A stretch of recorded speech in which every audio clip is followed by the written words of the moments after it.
Greetings, Commanders.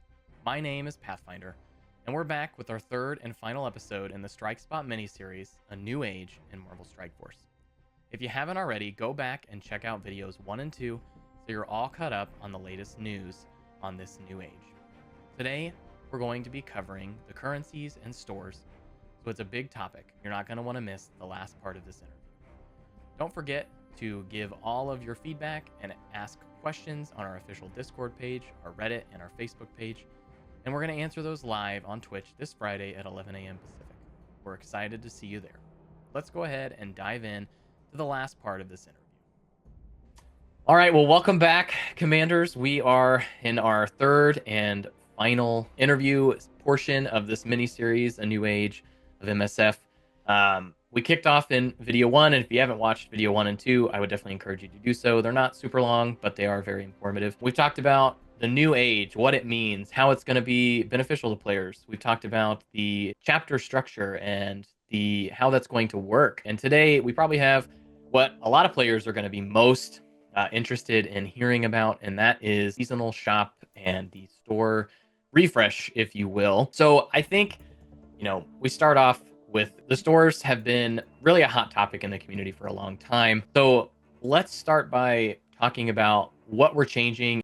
Yeah, I would definitely +1. It's been a big topic, even with the development team here. I think when I joined the team, a lot of players' wallet sizes were already kind of out of control. And so we had this chicken and egg problem, right? Where you didn't want to put great items into the shop because then just basically you're not really necessarily even needing to engage in what we kind of call the core modes to earn the currencies because you already have, a significant wallet. So what we know and want to do is we want to provide the players with great value inside of our shops, right? Giving you a lot of agency and choice in terms of what do you want to be, spending this currency on? What do you find valuable?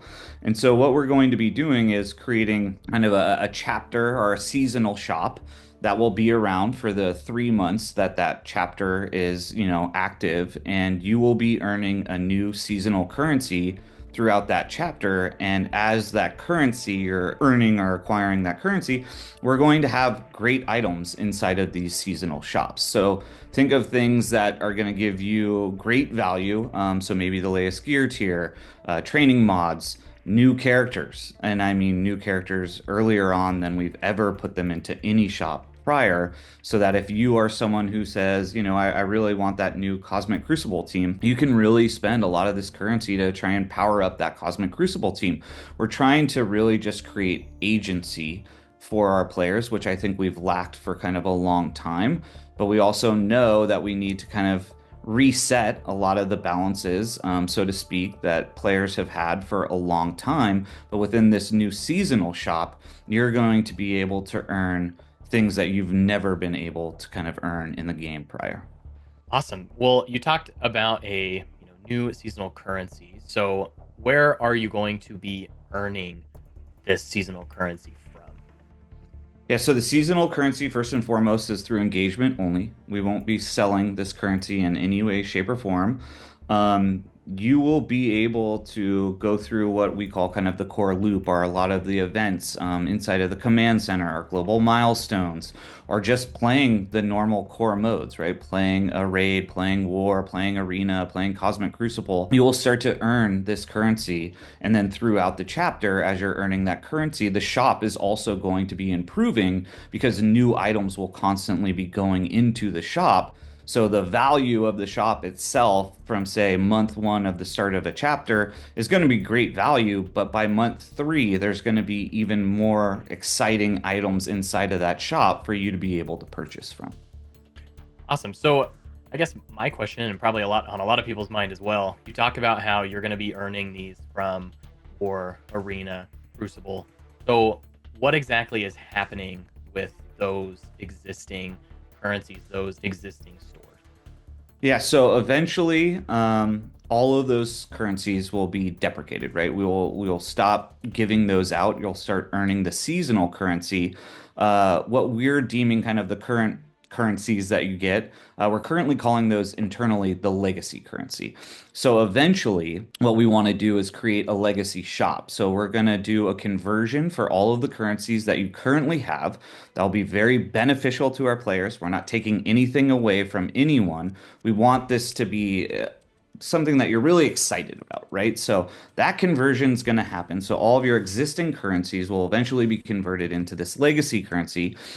Shortly, soon, after the new age starts, we'll create a legacy shop that will contain a lot of the existing items that you see in a shop today. But then also, as a chapter concludes, and say we stop chapter one, we're starting chapter two, a lot of the items that were inside of the chapter one shop will now move into the legacy shop. So the legacy shops also are going to improve over time. So a lot of valuable items will also eventually hit the legacy shop. So you can still use that currency that you have today to buy some great stuff.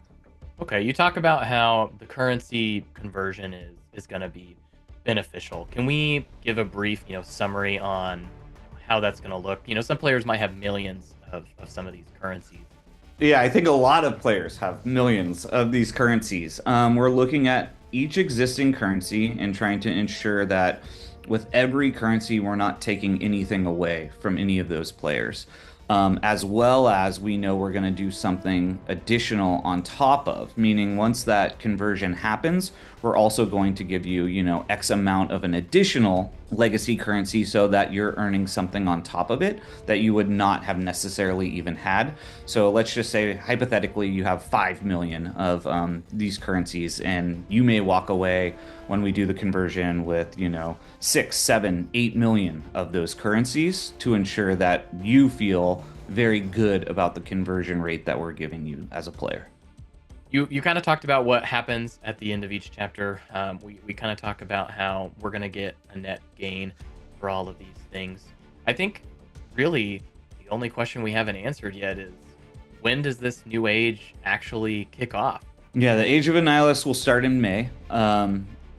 There's a lot of developers that are working very hard to make this happen. This was something that we decided we wanted to do pretty late in Q4, and there was all of the kind of work that we had in the 9.0 release, and now we're just moving a lot of people and resources around to try and get this age kicked off. I would say, be patient with us in terms of we're going to continue to iterate on this, right? Like even Command Center right now, that's kind of version 1 of where we would like that feature to be. The legacy shop, we would have loved for it to be there kind of day one, but we know that's probably not the reality that we're living in. So a lot of these things will start to come in as the ages have kicked off or started. Even kind of the sense of immersion that we're trying to drive, the way that we want to play with characters differently. We want them to be a part of the age. So we don't just want you to wait a year long for, say, Annihilus to come into the game. We want you to see Annihilus earlier on. We want you to feel Annihilus. We want you to see some of these other legendary characters earlier on. So a lot of the things that we're doing right now are to just kind of kickstart this new age that will start in May. But as this age is progressing, you are going to see the game constantly changing to kind of really fit the mold of what we're trying to build here. And we're going to learn on things that are working, maybe some things that we need to tweak. But yeah, I'm beyond excited to start this new age in May, because I think players, once they really see what we're trying to do, are also going to be extremely excited with the direction that the game is heading. Thanks, Ryan. Make sure to stay tuned to our blog and all of our social channels as we near closer to the age of Annihilus. This concludes our 3-part miniseries on the new age in Marvel Strike Force. In a couple days on Friday, we're going to have a live Twitch stream at 11 a.m. Pacific, where RJ and I will answer all of the questions that we've been gathering over the past few days. If you haven't already, make sure to head to our Discord, our Facebook, or our Reddit page to ask your questions about any of the previous videos, and we'll be sure to answer as many as we can live on Twitch. We'll also be answering as many questions as we can from the chat as well. Ryan, I wanted to give you the last word on this age. What do you want to leave players with? What do you want to say to them? Yeah, I mean, besides being really excited to go on a live stream with you, which I've never done before. We have to make sure we're in the same clothes though. That's what we got to do. We can coordinate that. But no, I think, as I look back on the previous year, I think there's a lot of things we did that I'm super proud of, and there's some things that I critique, myself, and kind of say, oh, I wish we did this a little bit differently. And ultimately, I think the changes that we're making right now are to really try and benefit all of our players, and especially those that are really engaged in this game, right? That give us the most valuable thing you have, which is your time. And we want to really reward players for giving us their time. And I think we've been hearing for a long time, again, on kind of the ways that we've ran, our legendary events in the past, or the way that the shops have been, lacking some of the valuable items that maybe a lot of the community have been screaming for. We hear the community. And I think everything that we're doing right now is to make some really great changes to this game. And I think it's going to really push us in a direction that everyone is going to be beyond excited for. And so that's what I'm really excited about. Everyone was always talking about, maybe the new game mode that we're working on that gets everyone really pumped up and excited. Believe me, I'm very excited about that game mode, or some of the changes we'll be making to Battle World within this year. But these changes that we're about to roll out for what we are calling, our ages, are what I'm the most excited about, because I think it's going to be the greatest benefit to all of our players. Well, thanks for joining us in this mini series. Thanks for giving us all of this news. I gotta say, I'm very excited for this. We hope you're excited for this as well, for these changes that are really coming very soon. And with that, we're gonna end it here. We'll see you on Friday. Sounds great. Thanks, Pathfinder.